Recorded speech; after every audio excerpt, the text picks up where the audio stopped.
President Salva Kiir meets all the 10 governors and implores upon them to downsize their governments.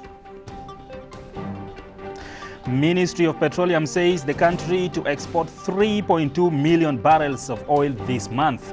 And military chief meets UN special envoy on redeployment of UN force to the state. Good evening and thank you for joining us on SSTV News. Let's start with, of course, a Republican order. Republic of South Sudan. Republican Order number 15/2013 for the continuation of the operation of the 2012-2013 budget, pending the passing and approval of the new fiscal year budget 2013-2014 by the National Legislative Assembly 2013 AD. Title and commencement. This order shall be cited as the Republican Order number 15/2013 for the continuation of the operation of the 2012-2013 budget, pending the passing and approval of the new fiscal year budget 2013-2014 by the National Legislative Assembly 2013 AD, and shall come into force on the date of its signature by the President of the Republic. The order, in exercise of the powers conferred upon me under Article 93 of the Transitional Constitution of the Republic of South Sudan, 2011 AD, I, General Salva Kiir Mayardit, President of the Republic of South Sudan, do hereby issue this Republican Order for the continuation of the operation of the 2012-2013 budget, pending the passing and approval of the new fiscal year budget 2013-2014 by the National Legislative Assembly. Issued under my hand and seal of the Republic of South Sudan in Juba, this first day of the month of August in the year 2013 AD. Signed, General Salva Kiir Mayardit, President, Republic of South Sudan. And that is it for the Republican Order. Let's have a look at other news items making headlines today. President Salva Kiir is now calling on governors to downsize their government and save resources for development in line with the vision of the country of a lean and more efficient government. The president met all the governors from 10 states at State House in Juba over the changes he has made in the government. According to Central Equatorial State Governor Clement Wanikonga, the head of state also agreed on the restructuring of SPLM party at the state level to make it more vibrant. After streamlining and downsizing his government to only 19 ministries, the head of the state is now urging governors to follow suit by creating lean, efficient, and more effective governments in their respective states. The president made the remarks in a meeting with the 10 governors today, which took place in the State House in Juba. According to the Central Equatorial State Governor Clement Wanikonga, the president also informed the governors of the new changes he has instituted in the government and agreed on their request to restructure the SPLM party at the state level to make it more vibrant. They requested that there should be close cooperation between the federal ministers and the state governors, and also requested the president so that there can be cooperation between the 10 governors without the presence of the President of the Republic, and the President has given us the green light to go ahead. And also the President requested the governors to ensure that the state governments, if the ministries are too many, can be reduced to enable some funds to be reserved for the development in the various states. While congratulating the head of the state for the appointments, Konga called on the new ministers to cooperate with the governors for development to be realized in the country. Reporting for SSTV News in Juba, I'm Rejoice Gio Samson. South Sudan and Sudan have agreed to form a joint ground team to be tasked with investigating any violations of the cooperation agreements. The deal was hammered in a meeting between the joint security committees from the two sister nations that was held in Juba. The Director of Intelligence, Major Mark Paul, said the two security teams have agreed not to allow their territories to be used by rebels fighting either governments, and such elements will not receive any support from the two governments. A delegation from Sudan security team and their counterpart in the country have agreed to form a joint ground team that will be mandated to investigate any violation of the cooperation agreements. The deal was arrived at in a meeting between the joint security committees from the two sister nations that was held in Juba. The Director of Intelligence in the country, Mark Paul, and his Sudanese counterpart, Siddiq Amir, said the two sides have recommitted themselves to not to harbor any rebels fighting either governments, and such elements will not receive any support from the two governments. The two groups also agreed to abide by the resolutions of the African Union and support the High Implementation Panel and a border investigation committees formed by the continental body in its investigation. وافق الطرفان على تكوين الفريق الميداني المشترك للتحقق من أي خروقات للاتفاقيات الموقعة بين البلدين، كما تم الاتفاق على الإجراءات ومرجعيات عمل الفريق الميداني المشترك. جدد الطرفان التزامهما بوقف كافة أشكال الدعم والإيواء للحركات والجماعات المسلحة من خلال الإجراءات التالية: الوقف الفوري للدعم والإيواء للحركات ومنع عبور أي من الحركات والجماعات المسلحة وأي دعم إلى أراضي الدولة الأخرى، ومنع إصدار وثائق السفر لمنتسبي الحركات، وعدم إيواء العناصر التي تؤثر على الأمن في البلدين. اتفقت اللجنة الأمنية المشتركة على تقديم كافة أشكال الدعم للجان المكونة بموجب مقترح الوساطة الإفريقية، وهي لجنة الفريق الفني للحدود واللجنة المتعلقة بالتحقق والالتزام بالتوقيتات الزمنية لعمل هذه اللجان. The two sides agreed to exchange notes on allegations made by each side of supporting rebels and agree on a follow-up meeting on the 15th of this month in Khartoum to review the process so far made. SSTV News, I'm James Arusatanga reporting. The Chief of General Staff, General James Huthmai, today held talks with UN Special Envoy in the country, Hilda Johnson. The talks centered on the humanitarian situation in Jonglei State and the resolution by the United Nations Security Council for UNMISS to redeploy its forces to the volatile area to secure civilian population. Johnson was accompanied in the talks by the United Nations Mission Force Commander in the country, General De Lally Johnson. The military chief, General James Huthmai, today held talks with United Nations Special Envoy in the country on how United Nations forces can be deployed to the volatile Jonglei State based on the resolution by the United Nations Security Council. In the meeting, the military boss commended the United Nations, assuring that SPLA will be ready to assist in ensuring the civilians and their property are protected. Johnson was accompanied in the talks by the United Nations mission in South Sudan Force Commander General Delali Johnson.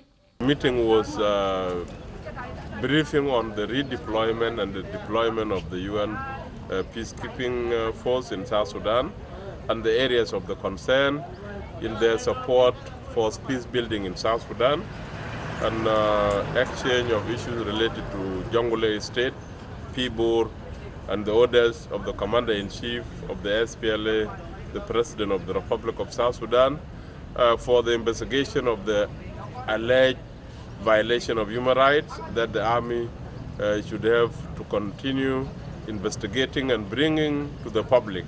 The military boss also met the Joint Security Committee from Sudan, led by the country's Director of Military Intelligence, Lieutenant General Siddiq Amir. The meeting revolved around how the armies of the two countries can work mutually for smooth implementation of the cooperation agreements. Speaking on behalf of the delegation, Brigadier General Muzey Farouk said such meeting will improve relations and confidence between the two sister nations. هذه الزيارة كانت زيارة طيبة تم النقاش فيها عدد من الموضوعات الهامة، ومن ضمن هذه الموضوعات هي عملية بناء الثقة بين الشعبين وبين البلدين، وكان هنالك حديث واضح وشفاف من قبل الجانبين، ونحسب أنه هذه العملية إن شاء الله في إطار التواصل بين الدولتين وفي إطار تفعيل الآليات فيما يلي الترتيبات الأمنية، ونتوقع إن شاء الله في الأيام القادمة أن يتم تفعيل هذه الآليات وإنزال كل الاتفاقيات التي تم التوقيع عليها إلى أرض الواقع. This morning, the SPLA General Headquarters have welcomed the two committees, the Joint Security Committee from both sides, from the Republic of Sudan and from the Republic of South Sudan, at the invitation of General James Osmai. And the two sides expressed their openness in discussing issues of the border.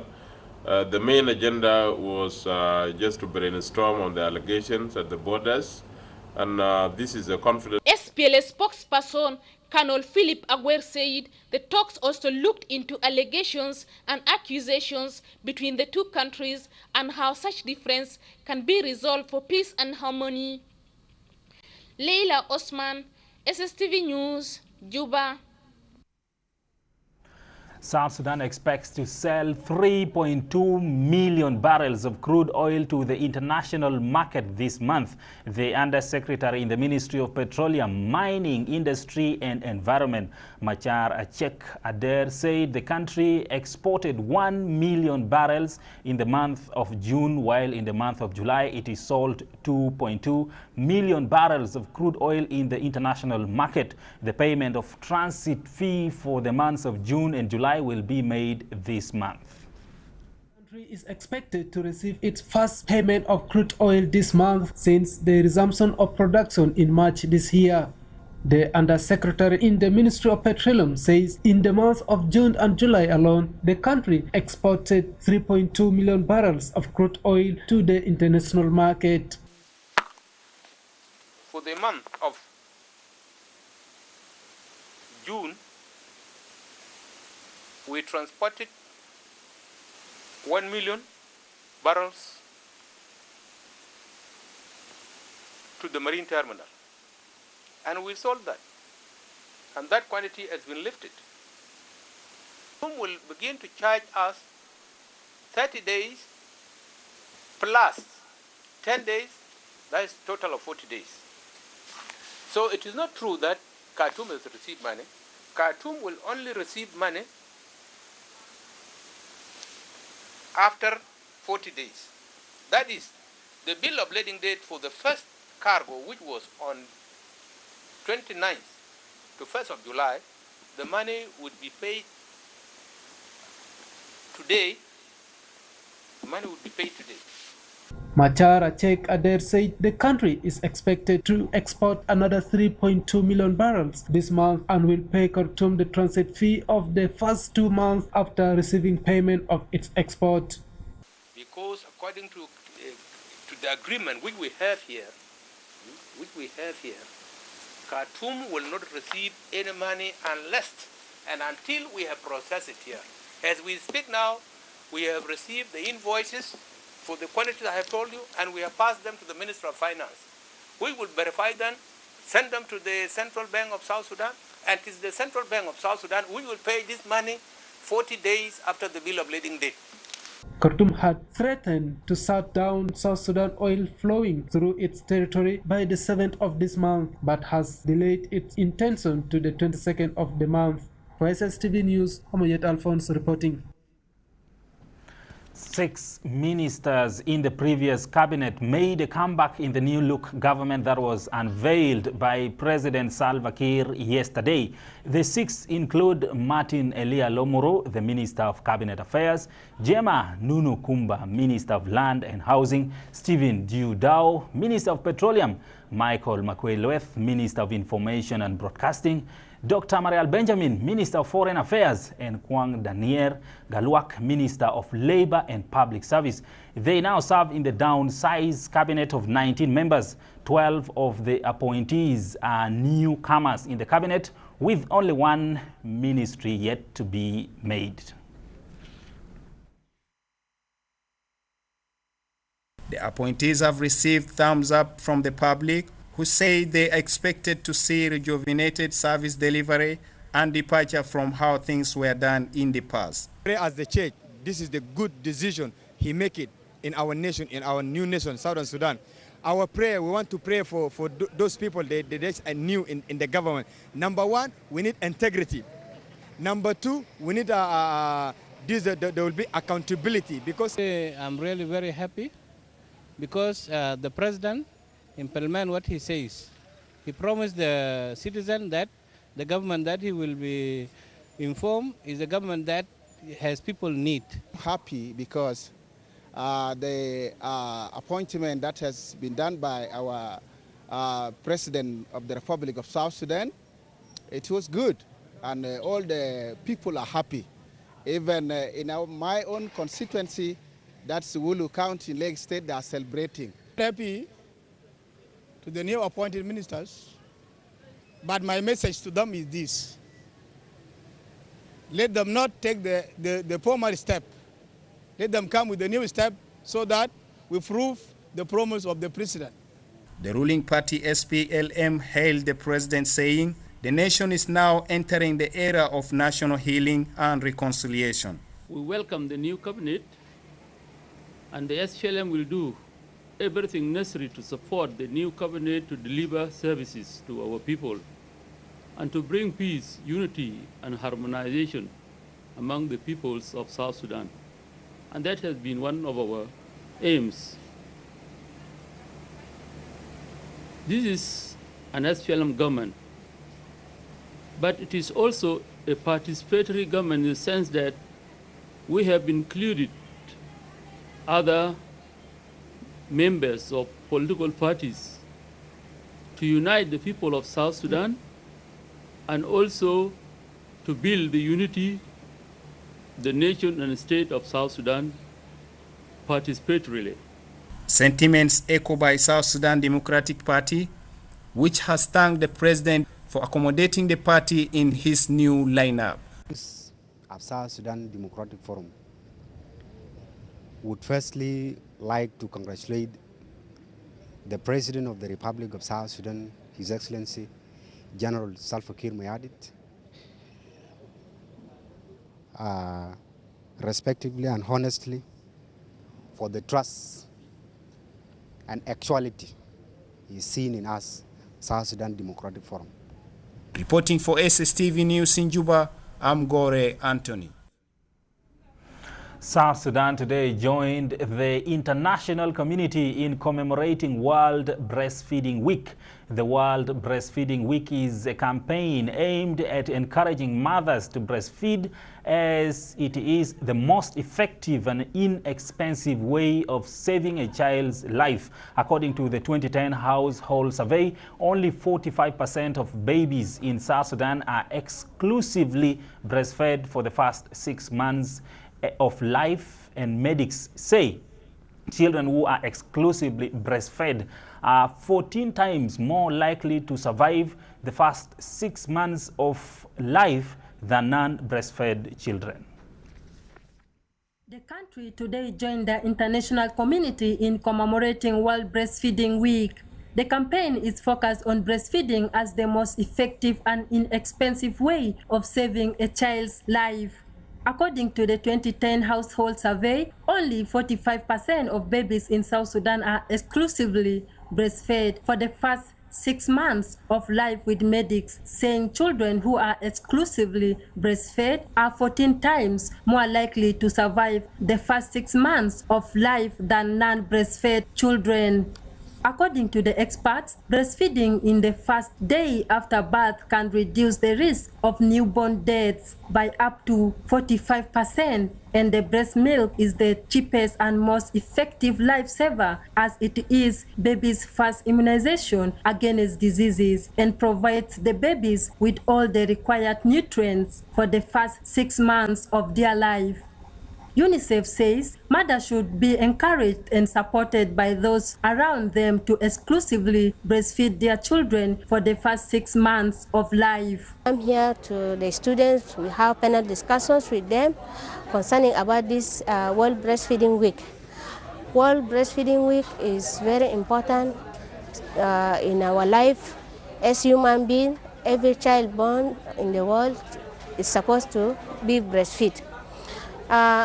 The importance of this breastfeeding for the students like this is that in the future there were future mothers and fathers of this nation, so that they will grow up with the knowledge about this importance of breastfeeding. To deliver your child from the first day to 6 months, you don't give even water, milk, even food, don't give, or forage, don't give to the child.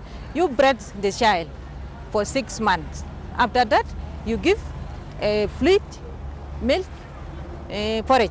According to the Central Equatorial State Minister of Health, Dr. Emmanuel Ijabaya, breastfeeding supports a child's ability to learn and helps prevent chronic diseases later in life. Breastfeeding Week is giving a lot of enlightenment to our citizens, especially women, as well as their spouses, because breastfeeding has to be encouraged not only by women but also men have to participate.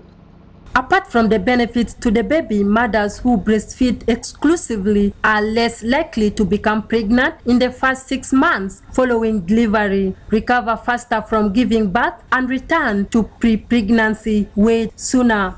Evidence shows that they experience less postpartum depression and also have a lower risk of ovarian and breast cancer later in life. Jackie Darrow, SSTV. Juba Teaching Hospital is in a pathetic condition. The facility has been overstretched beyond its capacity, and patients are sharing beddings, with some even sleeping on the ground. The hospital is grappling with inadequate personnel and currently operating with no power supply. The situation has been made even worse as more patients flock in to seek treatment for malaria and typhoid.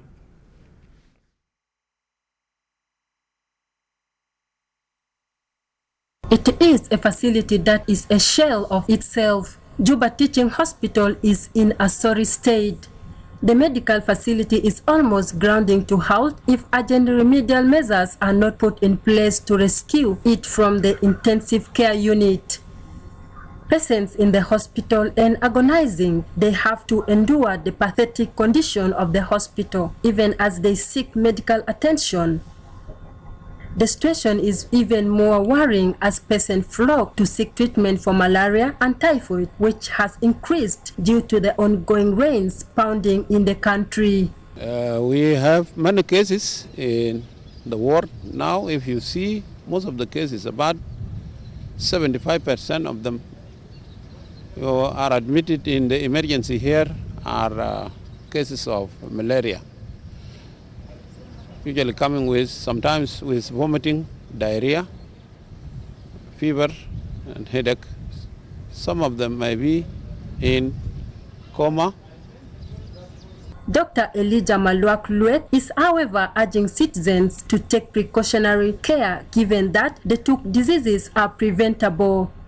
If those who prefer the food are infected with typhoid, all the members in the house will be infected. Because it can be taken from the food preparer to the food, and then the other will take the food by mouth, and then the infection will take place. So the infection can be prevented only through safe measures. That they must see that whenever one have had typhoid, others must check. The infection is through, we say it is orophycal, from the mouth. According to the doctor, the facility is quickly running out of blood, and he is appealing to the country to voluntarily donate blood to assist the less fortunate. The need of blood is a very serious issue because, for example, if you say we don't have medicine, the doctors can write a receipt and send the patient to get the drugs from the pharmacist. But blood we cannot get anywhere. So we always urge our citizens to have the feeling of donating blood freely, because one day it might be your family member who is in need of blood, who has had a road traffic accident, or a woman who needs cesarean section, who needs blood for any other purpose, or who is anemic. So we urge our people outside there to build the spirit of donating blood freely. The nursery for the premature babies is also operating by the grace of God, with only generator out of 3 functioning, and it is only prayers that the machine continues in operation. For SSTV News, I'm Jackie Daru reporting. The acting governor of Lakes State, Mabor Achol, is calling on the people of the state to coexist and live peacefully as a gift to those who lost their lives in the struggle for independence. Addressing participants who had gathered in Rumbek to celebrate the 8th anniversary of the Martyrs' Day, Achol said hundreds of people lost their lives in the state struggling for freedom, and the generation of today should pay the gallant sons and daughters by living in peace and embracing each other. The acting governor of Lake State, Mabor Achol, is calling on the people of the state to coexist and live peaceful as a gift to those who lost their lives in the struggle for self-determination. Addressing participants who had gathered in Rumbek to commemorate the 8th anniversary of Martyrs' Day, Achol said hundreds of people lost their lives in the state struggling for freedom, and the generation of today should pay these gallant sons and daughters of this nation by living in peace and embracing each other.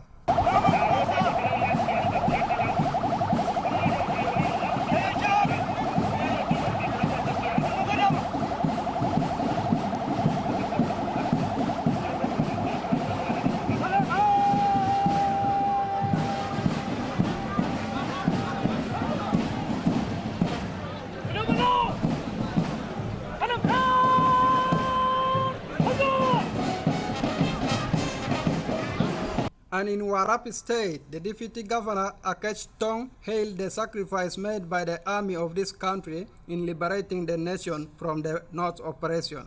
Akech said the state government will double its effort to support the families of martyrs whose struggle is the fruits enjoyed today. يوم كبير بالنسبة لجنوب السودان، يوم عظيم بالنسبة لنا. أنا بنشوف يوم بطال ويوم كويس، لأن الأمم كان ما ناضلوا وما ماتوا، كان ما وصلنا لسنتين اللي لنا فيه ده، سنتين بتاع independent بتاعنا، لأنه بوصل بتاع الناس بتاعنا الدعوة أروح بتاعهم. ناس زمان يسوع.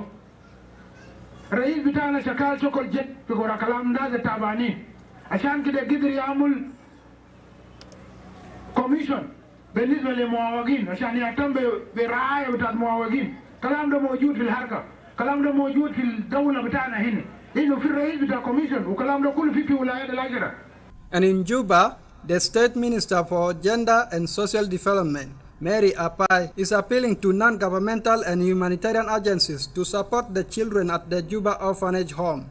Mary made the appeal during a visit to the orphanage, where she handed over food items donated by Kimsi Yokmu, Turkish organization. It's a small food, but it is better than nothing. So this food includes